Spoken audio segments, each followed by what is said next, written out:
ጤና ይስጥልኝ ክቡራን ተመልካቾቻችን ከኢሳት ነጻ የህዝብ ሚዲያ ኢሳት ዲጂታል ተጀምሯል። ከዘገባዎቹ ጋር ትግስት ተስፋዬ ነኝ። አብራችሁ ነው።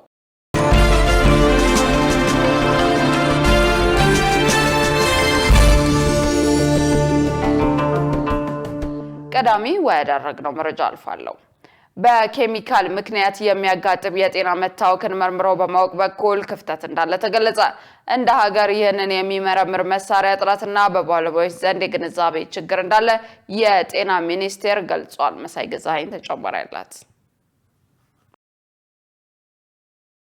ሊድ ወይንም እርሳስ የተሰኘው ንጥረ ነገር በተፈጥሮ የሚገኝ መርዛማ የብረት አይነት ነው። ይህ ንጥረ ነገር በሰውነት ውስጥ ከተከማቸ ከባድ በሽታ የሚያስከትል ሲሆን ይህም ለዓመታት አንጎልን ጨምሮ ሌሎች የአካል ክፍሎችንና የነርቭ ስርዓትን በማዳከም በተለይም በልጆች እድገት ላይ ጉዳት የሚያስከትል ነው ተብሏል። ከዚህም በተጨማሪ የእድገት መዘግየት፣ ብስጭት፣ የሆድ ህመምና በከፍተኛ ደረጃ የሚጥል በሽታ ወይንም ሞት ያስከትላል። ሊድ በቀለም በተበከለ ውሃ ወይም አፈር ላይ ሊገኝ እንደሚችል ተነግሯል።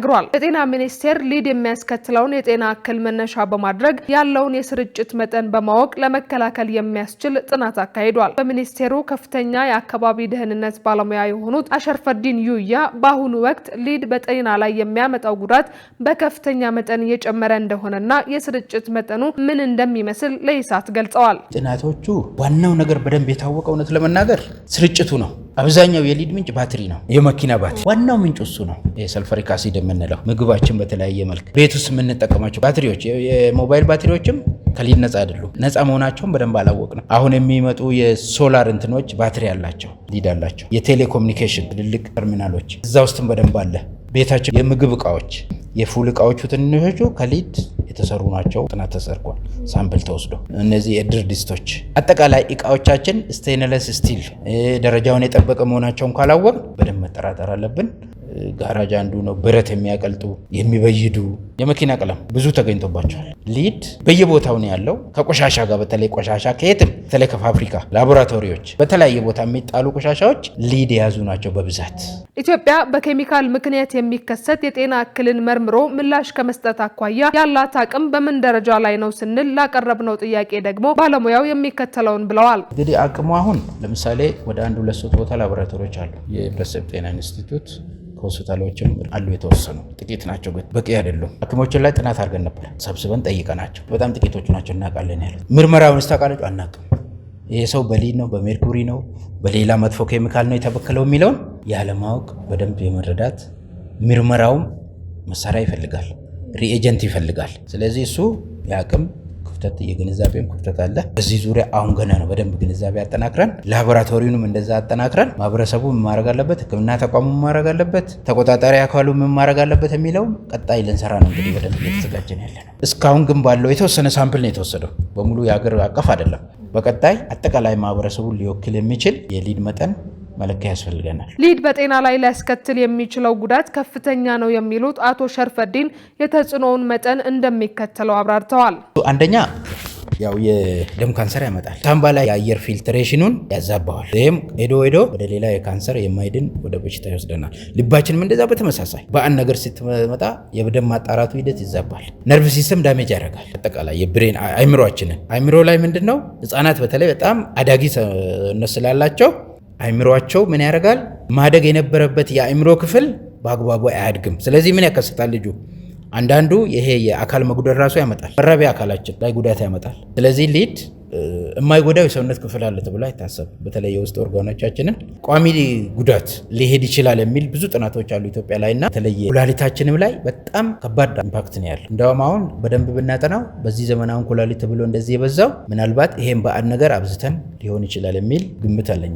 በጥናት በደንብ ማረጋገጥ ቢኖርብንም አሁን ብዙ ማናቃቸው የካንሰር አይነትና የበሽታ አይነቶች በዝተዋል። ስለዚህ ይሄን ከሊድና ከሊድ ጋር ተያያዥ የሆኑ እነዚህ ቅድም የጠቀስናቸው የተለያዩ ኬሚካሎች ሊሆኑ ይችላሉ የሚል ግምት አለ። የዓለም ጤና ድርጅት ጉዳት የሚያስከትሉ ብሎ ከለያቸው ንጥረ ነገሮች መካከል ሊድ አንደኛው ሲሆን በጤና ላይ ሊያመጣ ከሚችለው ከፍተኛ ችግር ውጪ ለጤና እስካሁን ምንም አይነት ጠቀሜታ እንደሌለው ተመልክቷል።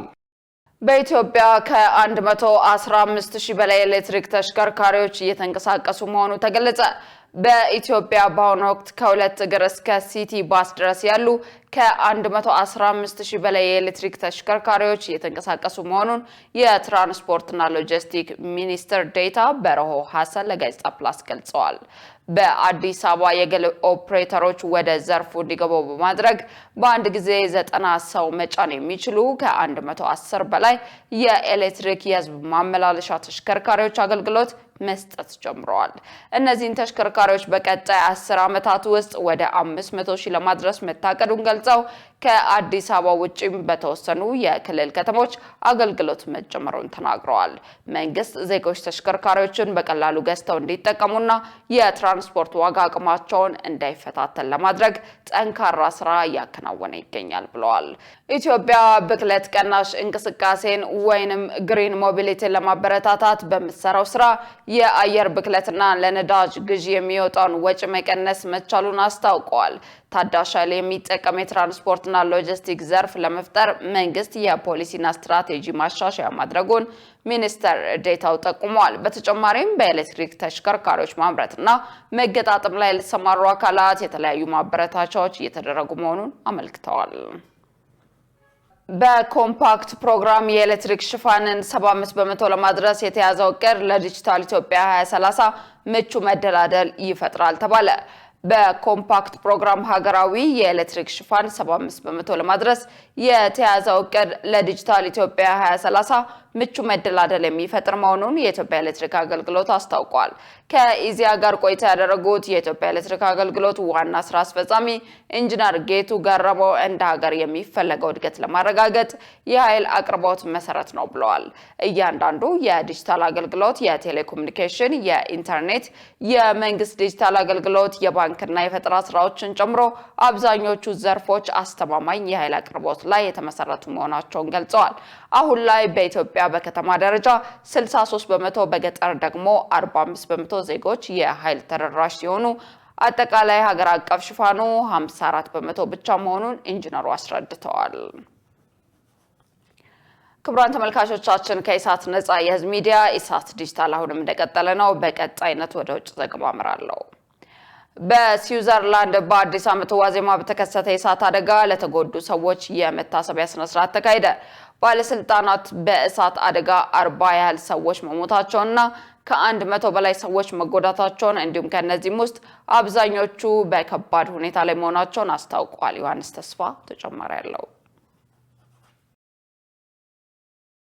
ስዊዘርላንድ አዲስ ዓመቷን የተቀበለችው በሐዘን በትካዜና በአደጋ ህይወታቸውን ላጡ ዜጎቿ በሻማ የታጀበ የመታሰቢያ ስነ ስርዓት በማካሄድ ነው። በካን ሞንታና መዝናኛ ስፍራ በአዲስ ዓመት ዋዜማ በደረሰው የእሳት አደጋና የቦምብ ፍንዳታ ሰለባ ለሆኑ ዜጎች በመቶዎች የሚቆጠሩ ሰዎች በዚያ ቅዝቃዜ በነገሰበት ምሽት በዝምታ ተሰብስበው ሐዘናቸውን ገልጸዋል። ባለስልጣናት በእሳት አደጋው 40 ያህል ሰዎች መሞታቸውንና ከ100 በላይ የሚሆኑት ደግሞ መጎዳታቸውን ሲያሳውቁ ከተጎጂዎቹ መካከል የብዙዎቹ ሁኔታ አሳሳቢ ነውም ተብሏል። ባለስልጣናቱ አክለውም የሟቾችን ማንነት ለመለየት ሳምንታት ሊፈጅ እንደሚችል እየተናገሩም ይገኛሉ።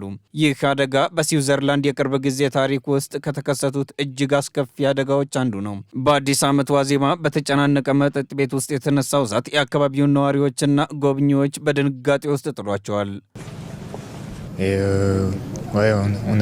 ሰዎች በቃጠሎ ቆስለው በአጠገቤ ሲያልፉ አይቻለሁ። የእሳት አደጋ ተከላካዮችና የአምቡላንስ ሰራተኞች ስራቸውን ሲሰሩ ሰዎችን ለማዳን ጥረት ሲያደርጉ ተመልክተናል። በጣም የሚያስፈራ ነበር። ሌላኛው በስፍራው የነበረ የዓይን እማኝ ደግሞ በድንጋጤ ተሞልቶ ሁኔታውን ሲገልጽ ይህን ብሏል። ልክ እንዳስፈሪ ፊልም ነበር። በሕይወቴ እንዲህ ያለ ነገር አይቼ አላውቅም። ምርጥ ጓደኛዬን በክንዶቼ ላይ ያለች አጣኋት። እሷን ለማዳን ሞክረን ነበር። የእሳት አደጋ ሰራተኞች፣ ፖሊሶች፣ ሁሉም በየቦታው ነበሩ። እብደት ነበር። ይህ በጠላት ላይ እንኳን እንዲደርስ አልመኝም። አሁን እርስ በርስ የምንዋደድበትና የምንረዳዳበት ጊዜ ነው። እሳቱ የተባባሰው በአውሮፓውያኑ አዲሱ ዓመት የመጀመሪያ ቀን ከሌሊቱ 7:30 ገደማ የመዝናኛ ክለቡ የታችኛው ክፍል በእሳት ከተዋጠ በኋላ ነበር። የዓይን እማኞች እንደሚሉት ርችቶች ከእንጨት የተሰራውን ጣሪያ ሳይለኩሱት እንዳልቀረ ቢጠረጥሩም ባለስልጣናት ግን ጥቃቱ ሆን ተብሎ የተፈጸመ ወይም የሽብር ጥቃት ነው መባሉን አስተባብለዋል። ሆኖም ስለ አደጋው መንስኤ ግምታዊ መረጃ ከመስጠት ተቆጥበዋል። በምርመራው ምክንያት የካን ዋና መንገድ ቀጣይ ትዕዛዝ እስኪሰጥ ድረስ ዝግ ሆኖ ይቆያል።